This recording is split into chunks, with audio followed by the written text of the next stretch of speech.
Hey everyone, today we're doing a fast overview of Path of Exile 2's 0.3 update, the Third Edict, and the new league accompanying it, Rise of the Abyssals. The reveal stream was long and the patch notes were longer, so I'm cutting to the essentials. The TLDR is Act 4 is here. There are 3 temporary interludes to replace Cruel and bridge you cleanly into the endgame. Druid did not make it in this patch.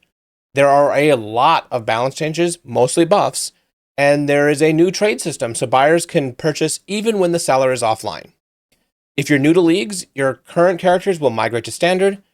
The broad content applies there, but Rise of the Abyssals league mechanic itself is challenge league only, so you'll need to roll a fresh character to engage with it. Also, even if you don't currently have access to PoE 2, the launch weekend is open to everyone. So let's dig in. First off, Act 4 is finally here, and it's not just any other act. It's an island-hopping road trip across the Karui homeland, where you get to choose the order that you want to tackle the zones. As you complete zones, the rest should scale, so there isn't a right or wrong order. On top of that, Cruel is gone. Instead, there are 3 short interludes to bridge the story straight into the endgame at around level 65. Like Act 4, you can take these mini-acts in any order you want, even doing the first boss in each before moving on to the second if you want. And then there's the new league, Rise of the Abyssals. Out in the world, you'll spot fissures draining nearby monsters. Defeating monsters near them spawn empowered abyssal versions, and sometimes it'll let you dive into the abyssal depths for bigger chests and scarier bosses. It's fast, readable, and fits nicely into normal mapping without derailing your run. It also looks like it lets you move at your own pace and pick your difficulty. Defeating a rare will spawn a rare. So if you don't want rare abyss monsters, you just defeat the rares while away from the abyss cracks. Or you can bring more rares to them for a greater challenge.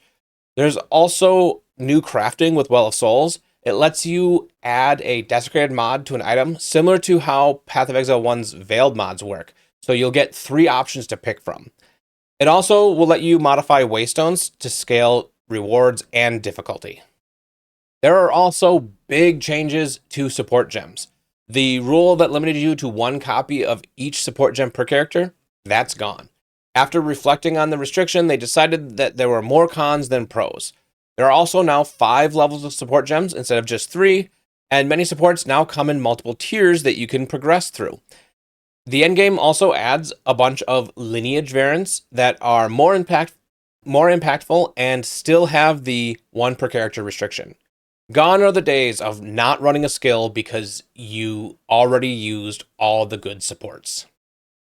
There is also a balance pass that includes a ton of changes to the passive tree and to skills. There are new skills to fill some gaps and a bunch of reworked skills. Most of the changes are good, but if you want to see the full list, you should check out the patch notes. There are far too many changes to list in this video. There are also new clusters in the passive tree, and some keystones are reimagined. Things like Glancing Blows and Resolute Technique are no longer clones of their Path of Exile 1 cousins. Spells and secondary damage scale better at high levels, while mana costs trend down. This should make many more builds competitive. There are a few changes to crafting currencies as well. Essences now come in 4 tiers: lesser, normal, greater, and perfect. And they're more purposeful. Lower tiers can turn a magic into a rare with a guaranteed mod, while perfect and corrupted essences will strip a random mod and then add a guaranteed one. It's a little closer to a true combination of Path of Exile 1's essences and Path of Exile 2's crafting mechanics. There are also more tiers to multiple currencies, including the Exalted Orb, which guarantees a minimum modifier level, so you're not using a Exalted and then getting a low tier mod. The endgame has also gotten some rework. Pinnacle bosses now use a varying amount of splinters. Harder difficulties cost more splinters. It's a cleaner progression, and it kills the wrong key, wrong tier feeling. Arbiter of Ash now has 1 fixed difficulty with infinite portals. There is also now an Uber version that is gated behind Calamity Fragments if you're chasing big loot. Waystone mods have also been reworked. Having all prefixes be good and all suffixes be bad means that you really didn't want to run as many map mods as you could. Instead, you wanted to run as many prefixes as you could and avoid as many suffixes as possible. Now it works more closely to Path of Exile 1's map mods. Every mod has an upside and a downside, so you are rewarded for running harder content.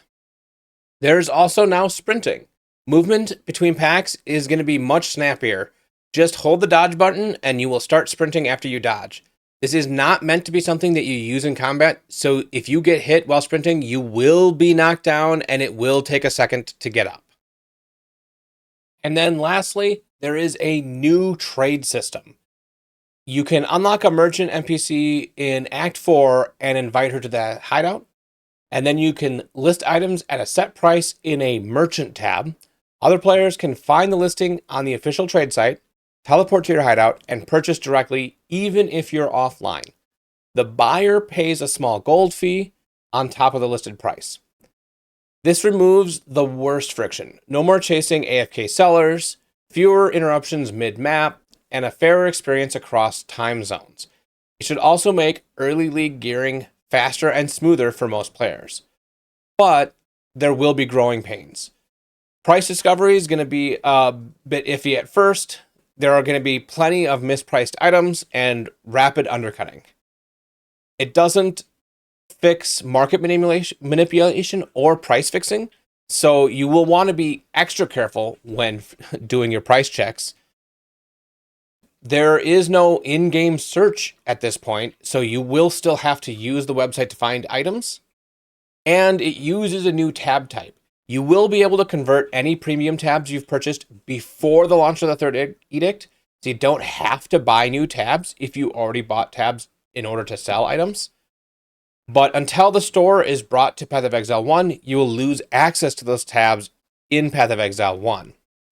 This is a huge net positive, but we'll have to see how it settles in to see what changes might be needed. I'm excited for the new update. There are a bunch of new builds I want to try. I'm probably going to start with an ice bow build now that seems more accessible. I did try to keep this brief, but there are so many new features, I couldn't include everything here. Let me know in the comments below if I missed something important. And also drop a like and subscribe for more action RPG content, and catch me live on Twitch during League Start. Have a good one.